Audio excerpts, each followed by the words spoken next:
The movie begins at the funeral of a teenage boy named Darren. Everyone is devastated at his loss, but shockingly it turns out that he is very much alive. In fact, he is seen inside the coffin playing video games. The scene then cuts to the past, and Darren explains how good his life was going. He was popular in school, had cool friends, and had good grades, which made his parents proud of him.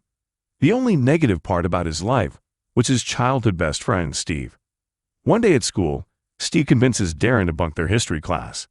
The two then head to the rooftop, where Steve destroys several light bulbs by throwing stones at them. He then challenges his friend to do the same, but right then, their history teacher overhears the commotion coming from the roof. As a result, the boys are caught, and their respective parents are informed. Darren comes off the worst of it, as his parents had always believed him to be an ideal student. They scold him ruthlessly and also ground him for 2 whole months. Furthermore, they forbid him from staying friends with Steve, citing that he is a bad influence. The next day, while walking to school, Darren informs Steve that his parents want him to break off their friendship. Upon hearing this, the latter is disheartened, and he accuses Darren of never standing up for himself. As they quarrel, a limousine passes by and a man inside throws out a flyer which lands in front of them. It turns out to be an invitation to a circus event called a freak show. The flyer claims that it is held once every 500 years. The boys recall their teacher giving them a warning against attending the show because of its illegal nature, but they nevertheless decide to go to the circus. Later that night, Darren and Steve sneak out of their homes and head to the circus on their bicycles. It's revealed that the boys have peculiar interests. Darren is a big fan of spiders, while Steve is obsessed with vampires. At the venue, they buy a ticket from a dwarf, human-like creature hiding behind a curtain. However, when Steve hands it the cash, the creature bites his hand and runs away. The boys shrug off the strange incident and walk inside the theater. It's revealed that the show has attracted people from diverse age groups, mostly adults and old people. Soon, the show commences, and the host, Mr. Tall, gets on stage. He thanks the audience for coming before presenting several strange freaks before them. At first, a wolfman appears, and his presence scares everyone. Mr. Tall directs him towards a woman in the audience, and to everyone's horror, the wolfman tears off her hands. But before anyone can react, the woman's hand regenerates, and she walks towards the stage as if nothing has happened. Mr. Tall then introduces her as Corma Limbs, a member of the freak show. Next up is Alexander Ribs, a man with no apparent ribs. Gertha Teeth is the third member, and she can surprisingly break anything with her strong teeth.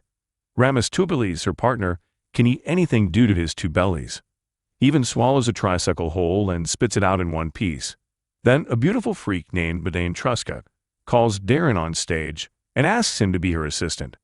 However, when she touches his face, she senses something forbidden inside of him and backs away. As the performance continues, Madame Truska wows the audience by growing facial hair in an instant. But after her act, she unexpectedly calls for the show to be packed up. Despite her requests, the next act, Larten Crepsley, takes the stage with his spider partner, Octa. He impresses the crowd with a dance performance while playing an instrument. Steve recognizes Larten from a book about vampires and whispers to Darren that he is actually a vampire named Verhosten.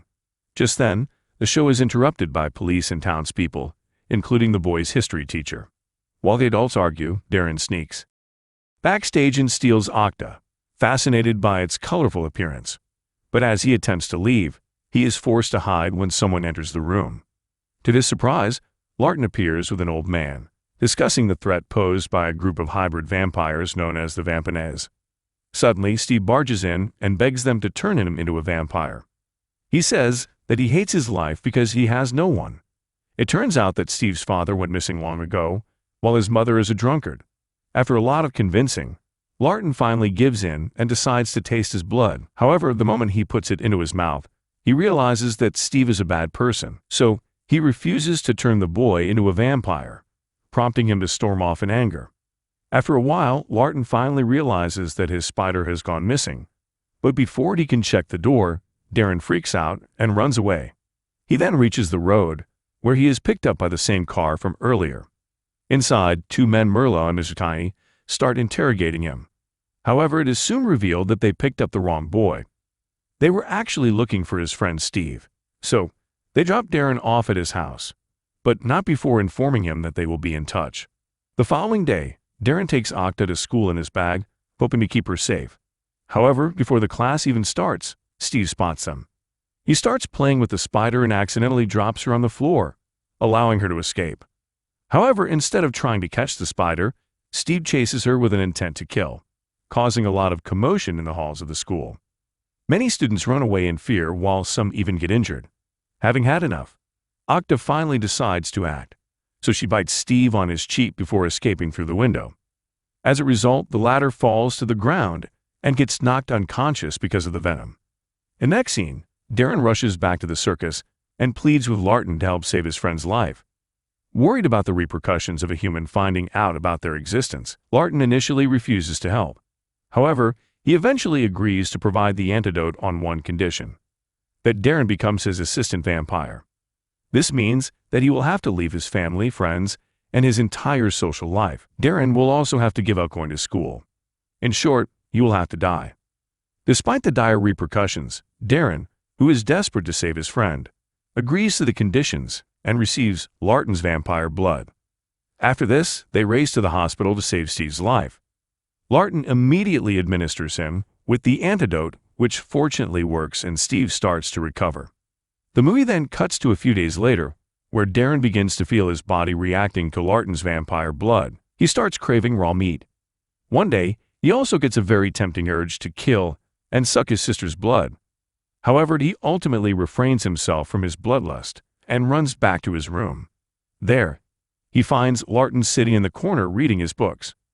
Larten warns Darren that he needs to leave his home as he is a threat to himself and his family. Darren doesn't want to do so, but after coming really close to harming his own sister, he decides to leave. However, he also doesn't want his parents to keep worrying about him forever, so he decides to fake his death. Later that night, on the rooftop of the house, Larten assists Darren in the act by breaking his neck. This will make everyone believe that he accidentally fell to his demise. The movie then cuts to the present.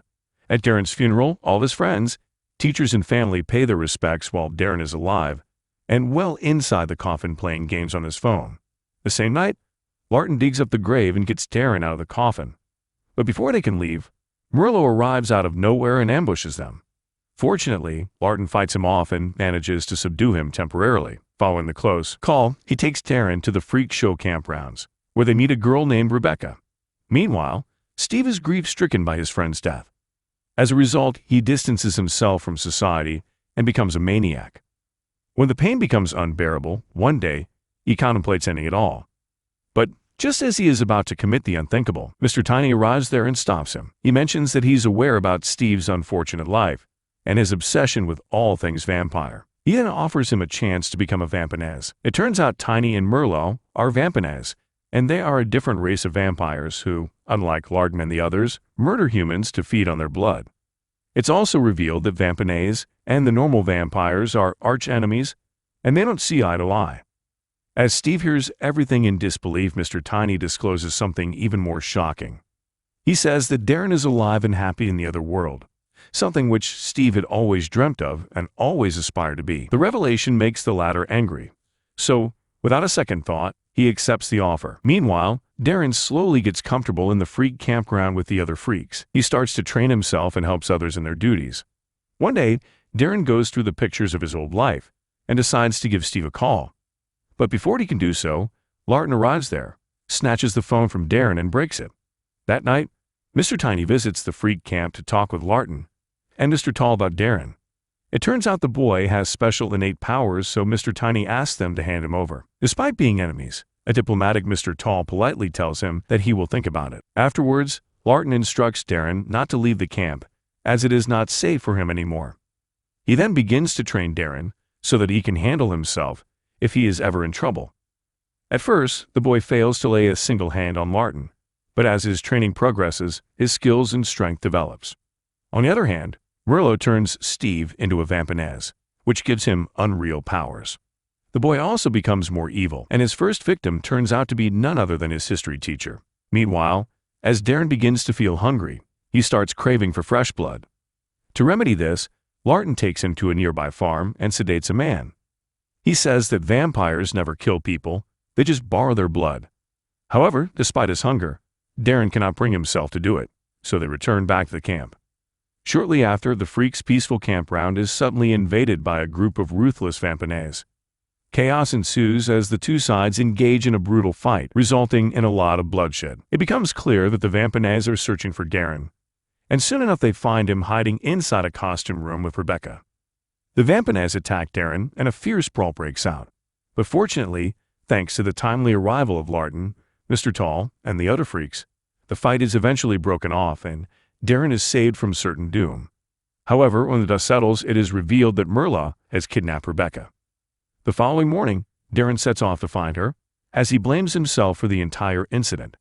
In the meantime, Mr. Tiny kidnaps his family, hoping to lure him into a trap. After a while, Darren arrives at his home and finds it empty. He then notices a flyer on the table, inviting him to the circus. In the next scene, Darren makes his way to the circus, where he finds Rebecca and his family tied and hung up on the wall. He is also perplexed to see Steve with the vampires.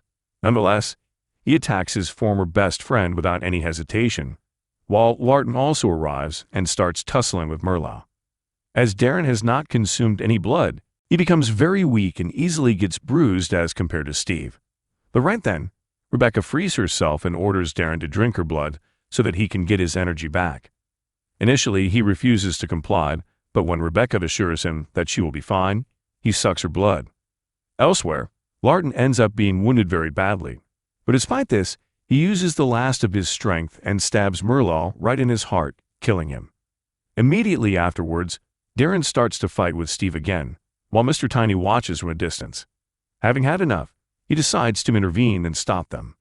Mr. Tiny resuscitates Merla, using his special powers by turning him into a dwarf creature. He then asks the two boys to come with him. Amazed by his power, Steve immediately obliges, but Darren doesn't. In the aftermath of the showdown, Larten hypnotizes Darren's family so that their recent memory is wiped off.